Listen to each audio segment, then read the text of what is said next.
اور دوسری صورت میں اللہ تعالیٰ نے قریش مکہ پہ اپنا ایک تو یہ احسان جتایا کہ تمہیں ابراہ کے لشکر سے پناہ دی، دوسرا احسان اسپیسیفکلی قریش کو، ظاہر ہے قریش کو اللہ تعالیٰ نے اب قیامت تک کے لیے چن لیا ہے، جیسے اللہ تعالیٰ نے بنی اسرائیل کو چنا تھا، انی فضلتکم علی العالمین، یا بنی اسرائیل اذکروا نعمتی التی انعمت علیکم،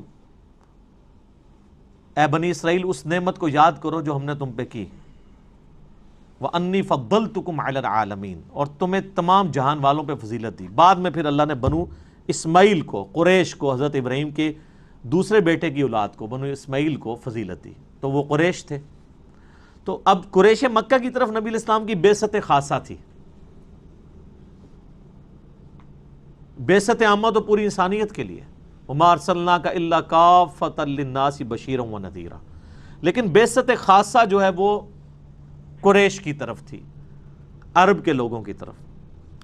تو ظاہر قریش نے ہی دعوت قبول کرنی تھی، تو دنیا کو تل پٹ کرنا تھا، تو اللہ نے قریش کے لوگوں کو اپنا احسان یاد کروایا، لِإِيلَافِ قریش۔ اور یہ دیکھیں قریش کا قبیلہ واحد قبیلہ ہے جس کا نام قرآن میں آیا ہے۔ ویسے ساڑھے فرحان صاحب بھی قریشی نے، ٹھیک ہے، تو اللہ تعالیٰ نے فرمایا کہ لِإِيلَافِ قریش، بسبب اس کے کہ اللہ نے الفت پیدا کر دی قریش کے دل میں، محبت ڈال دی قریش کے دل میں، ایلافہم رحلۃ الشتاء والصیف، الفت کس چیز کی؟ تجارتی سفر کی، سردیوں کے موسم میں بھی اور گرمیوں کے موسم میں بھی۔ ہمارے جو آج کل کے قریشی ہیں تو اے سی سے ہی باہر نہیں نکلتے، یہ ان قریش کے لوگوں کی بات ہو رہی ہے کہ اللہ نے کہا ہم نے ٹف ماحول کا تمہیں عادی کر دیا ہے، اور تمہارے دل میں محبت رکھ دی ہے سفر کی، ریگستانی سفر جو دنیا کا مشکل ترین کام ہے، تو یہ اللہ نے تمہارے دل میں ایسی محبت ڈالی ہے کہ تم اتنا مشکل کام کرنے کے لیے بھی تیار ہو جاتے ہو، کتنا لمبا لمبا سفر کرتے ہو، سردیوں میں بھی گرمیوں میں بھی، اور کس لیے کرتے ہو؟ پیٹ کے لیے ہی، تجارت کرتے تھے۔ ظاہر ہے عرب کے اندر تو کچھ بھی نہیں اگتا تھا، یہاں ہندوستان سے جو مسالہ جات پہنچتے تھے وہ آ کے عرب کے بارڈر کے اوپر آتے تھے، وہاں سے وہ اٹھا کے یمن میں اور یعنی شام کے اندر لے کے جایا کرتے تھے، یہ ان کی تجارت ہوا کرتی تھی۔ تو اللہ تعالیٰ میں ہم نے تمہارے دلوں میں محبت ڈال دی ہے سفر کی، گرمی ہو سردی ہو تم سفر کرتے ہو۔ یہ قریش کے اوپر اللہ کا احسان ہے کہ تمہارا سارا جو لائف لائن ہے تجارت ہے، اور اس تجارت کے لیے سفر بڑا ضروری ہے، سفر دنیا کا مشکل ترین کام ہے، اور تمہارے دل میں اللہ نے سفر کی محبت ڈال دی ہے، اتنے مشکل۔ اور یہ سر ان کی ایک عادت تھی جو اللہ نے پھر یوٹیلائز کی ہے۔ سر اتنے ٹف ماحول کے عادی لوگ ہی تھے جنہوں نے رومن اور پرشین امپائر پھر الٹی ہے، لیکن ان کو اپنی یہ خوبی پتہ نہیں تھی۔ دو خوبیاں تھیں ان کے اندر، ایک ٹف ماحول کے عادی تھے، اور دوسرا یہ کہ جب زبان دے دیتے تھے نا پھر گردن ہی کٹتی تھی، پیچھے نہیں ہٹتے تھے۔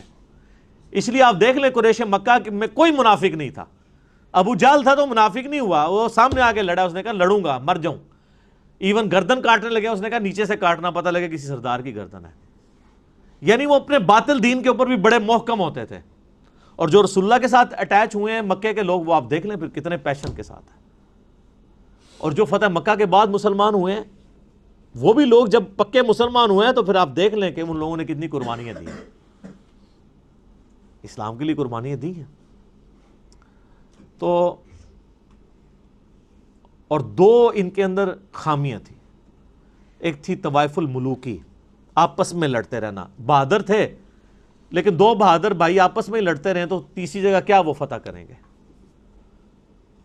اور دوسرا چٹے ان پڑھ، جاہل، امی، اللہ نے یہ دو خامیاں ان کی دور کر دی، ان کے اندر اتفاق پیدا کر دیا، نبی علیہ السلام کی شکل میں ان کو ایک لیڈر دیا جس نے عرب کے لوگوں کو ایک جھنڈے کے نیچے جمع کر دیا۔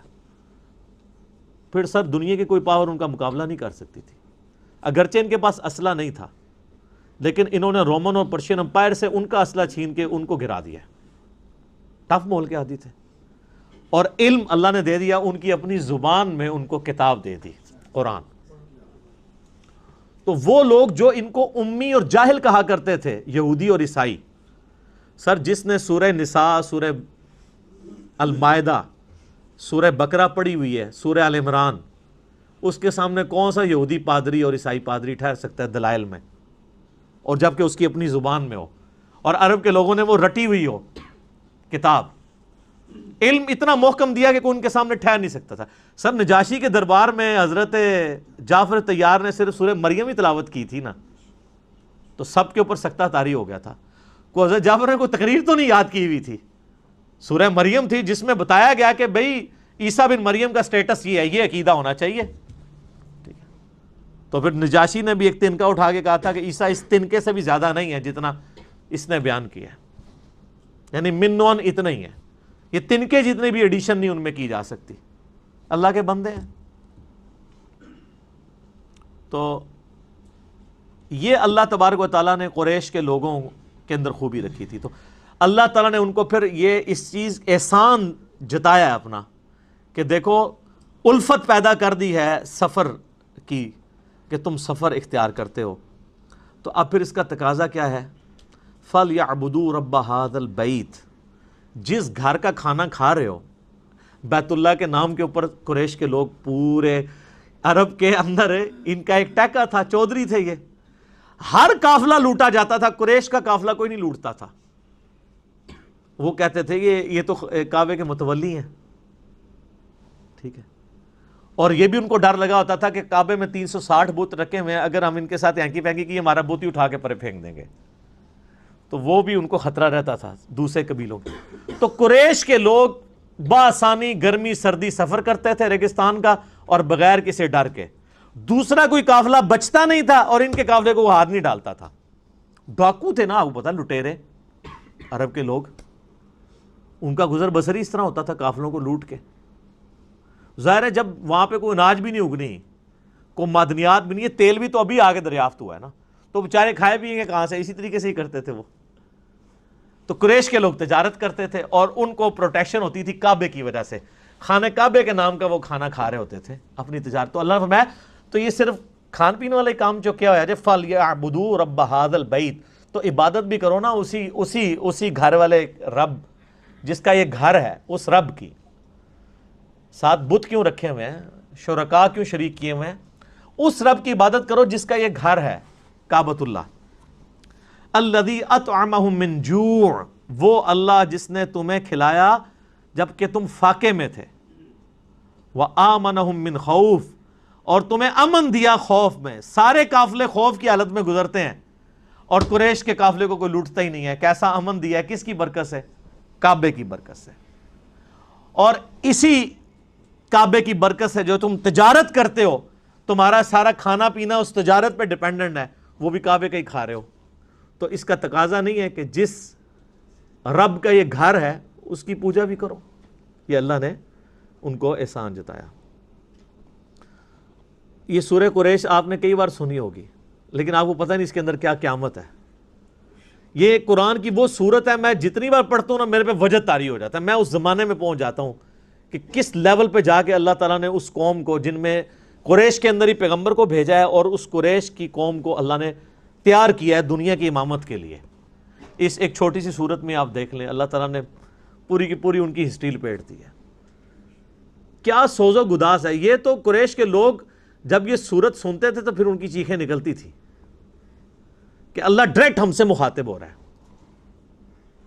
کہ دیکھو تمہیں اللہ تعالیٰ نے دنیا کی امامت کے لیے اٹھا لیا ہے، اس گھر کی وجہ سے سب کچھ کرتے تھے، اب وقت آ گیا کہ تم ہمارے پیغمبر کے ساتھ ملو، ان پہ ایمان لے کر آؤ اور خالص توحید کے ساتھ اللہ تعالیٰ کی عبادت کرو، تو دنیا میں پھر اللہ تمہیں امام بنائے گا۔ پھر امام بنایا نا قریش کے لوگوں کو۔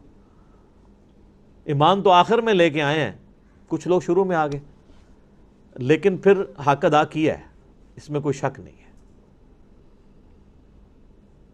تو یہ جناب سورہ قریش ہے۔ ہمارے جو قاری حضرات ہیں انہوں نے یہ دو صورتیں رٹی ہوئی ہیں۔ ہر دوسری نماز میں علم ترى کیف فعل، پہلی رکعت ہی پڑھتے ہیں، دوسری رکعت ہی کیا پڑھتے ہیں؟ لإیلاف قریش۔ اس قاری سے پوچھا جائے یہ جو تو پڑھ رہا ہے اس کا مطلب تجھے پتہ ہے کیا ہے؟ لإیلاف قریش ایلافہم رحلۃ الشتاء والصیف۔ کیا قیامت مضمر ہے، کیا سوز و گداز ہے اس صورت کے اندر. ایک یہ صورت ہے، اور دوسری انشاءاللہ اگلی دفعہ آئے گی اذا جاء نصر اللہ والفتح، جس میں نبی علیہ السلام کی وفات کی خبر اللہ تعالیٰ نے دے دی کہ اب نبی نے اپنا کام پورا کر دیا ہے اور لوگ گروہ در گروہ دین میں داخل ہو رہے ہیں. اب نبی علیہ السلام کی دنیا سے رخصت کا وقت. یہ دو صورتیں انتہائی سوز و گداز والی صورتیں. لیکن اس کے لیے جسے اسلامک ہسٹری پتہ ہے، جسے پتہ ہے کہ یہ دعوت کیسے اٹھی ہے اور چھا گئی ہے پوری دنیا کے اوپر، گراس روٹ لیول سے اٹھ کے چند لوگوں کے ذریعے اللہ تعالیٰ نے پوری دنیا کے اندر تبدیلی لے کے آیا.